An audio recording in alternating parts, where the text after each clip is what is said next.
Hey guys, this is Aditi and welcome back to my channel Garden on My Mind. As you can see today, I'm surrounded by my pothos and which I absolutely love. And today's video will be focused on the different kind of pothos, how to maintain them and how to propagate them. So come with me.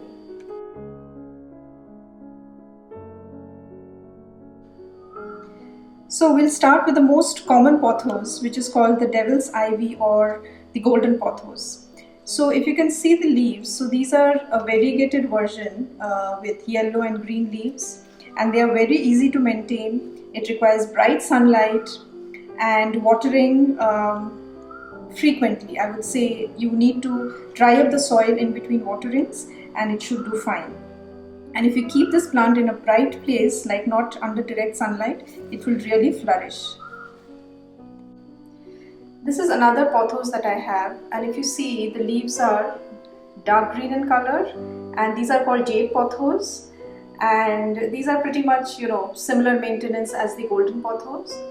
And the good thing about pothos is that if you keep it in brighter light, then the leaves grow bigger. So if you see, for this particular plant that I have compared to this one, this sits closer to the window. So if you can see, the leaves are much more bigger. And the maintenance same, like you need regular watering, fertilizing once in a month maybe, and it will grow.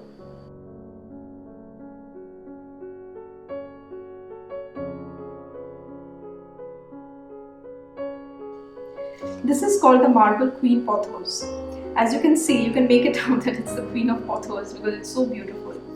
This is the most variegated version of the pothos family, and if you see the leaves, it's more yellow than green. So this plant is as it was, in the nursery, like I haven't changed anything, I have not repotted yet. And if you see, it has been growing pretty well. See how big this leaf is here. These are the branches that's coming out at the top. These are called the neon pothos. The leaves are lime green in color and it looks beautiful. It does not like direct sunlight at all, but it can do very well in bright light, as in the next picture.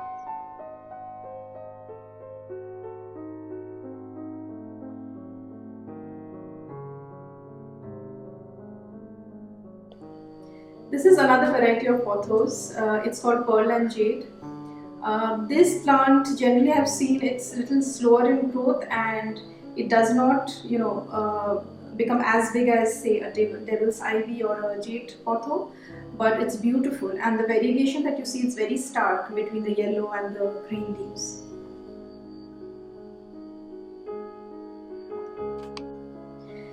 This pothos looks like a devil's ivy, but I think it might be a Hawaiian potho because when I got it, if you see the stem, it's very, very thick and it had huge foliage. So, but over time, I don't know, for some reason, the plant was dying. Then I had some cuttings from this plant and I tried to, propagate it further. But I could be wrong. It can be the devil's ivy or it could be the Hawaiian potho.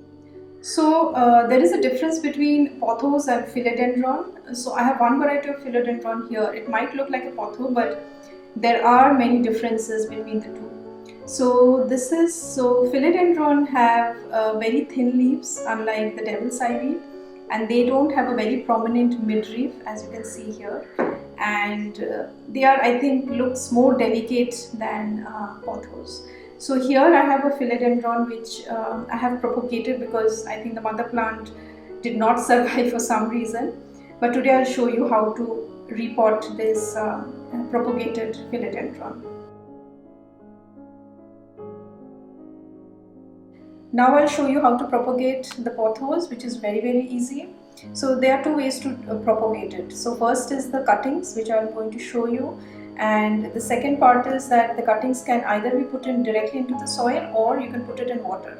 I prefer the water method because you can see that how the roots have developed, so that you're sure that okay, this is the right time to change the medium to soil, because it will grow more luscious and it will have, of course, much more growth while it is in soil rather than in water.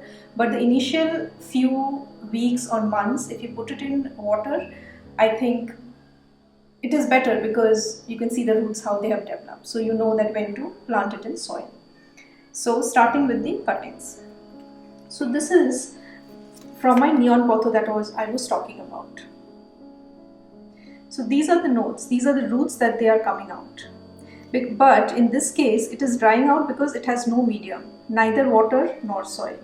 So what they do is these roots will grow till a certain extent, maybe half a centimeter or 1 centimeter, and they'll just dry off.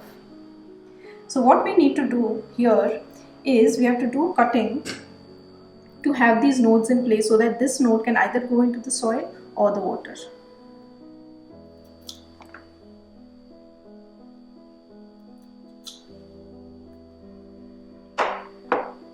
So this is how it should be, like one cutting for the propagation.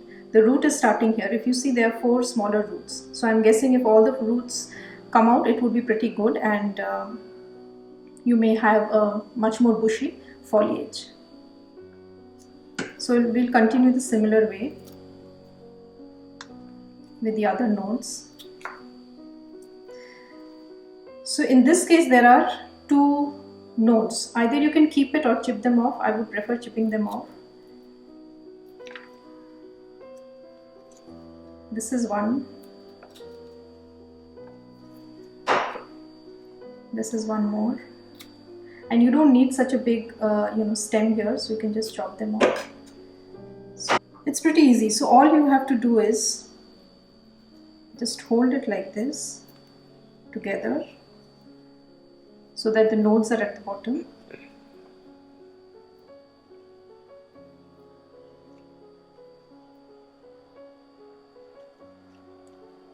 I think that's it, and this one, yeah. And just put it in a glass of water. That's it. That's all you need to do.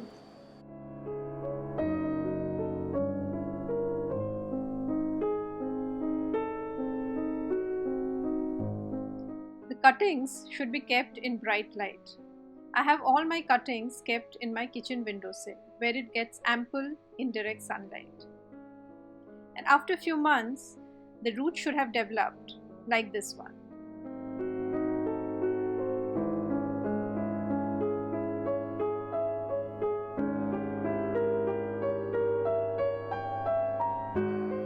So now we'll show how to repot your propagated philodendron here. The roots are which have come out pretty nicely, and this I think has been there in the water for about 3 to 4 months. That's why the roots have developed pretty well, if you see. And since we don't have much shoots here, maybe 3 to 4, so we have taken a smaller pot to plant the philodendron. So what I'll do first is I'll put some stones in here. Now take the shoots, hold them together and plant it in soil. The soil medium that we use has to be little moist because the philodendron here is changing from its water medium to soil medium. The soil shouldn't be like very wet, but it needs to be moist.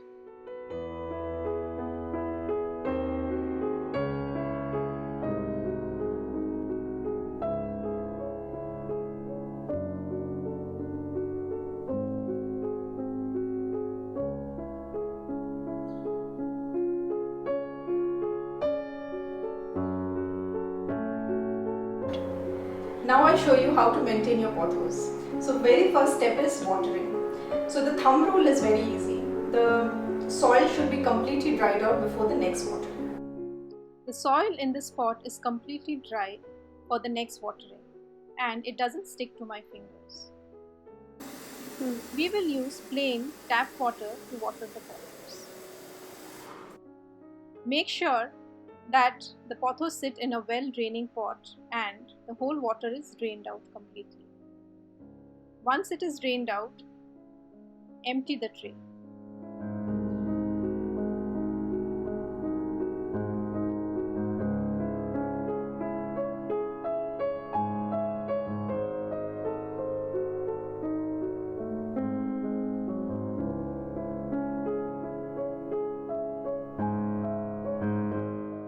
Check your leaves regularly and prune out any dry leaves that you may see. Here, this leaf has some brown edges which I'll just slowly chip them off.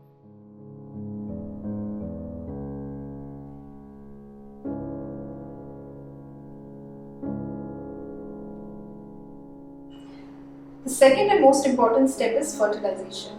So I generally fertilize once in a month using a cow manure called Panchagavya that we get it in India. So it's a mix of cow urine, cow dung, and it's all organic.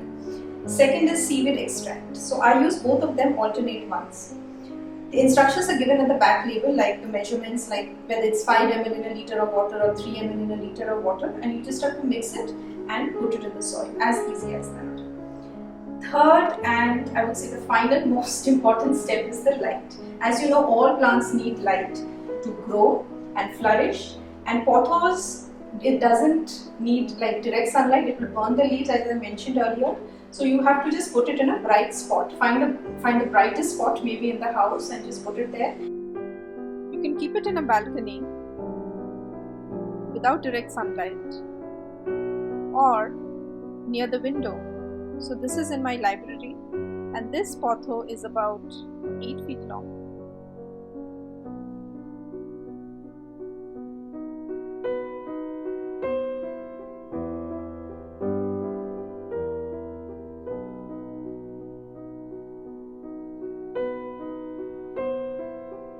These are some of my luscious pothos inside the house.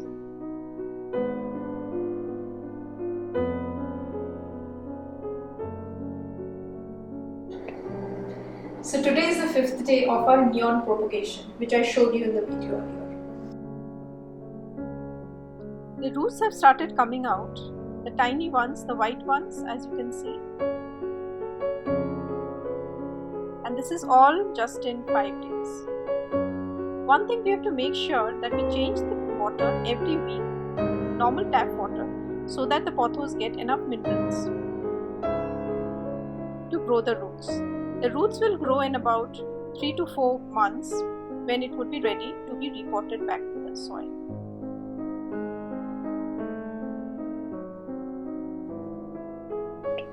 The cherry on the top is that I have another bowl of pothos which is growing in water, but I don't change it. You know why? Because we have a pet in there, a tiny fish. She loves living alone, so we don't have another fish for her.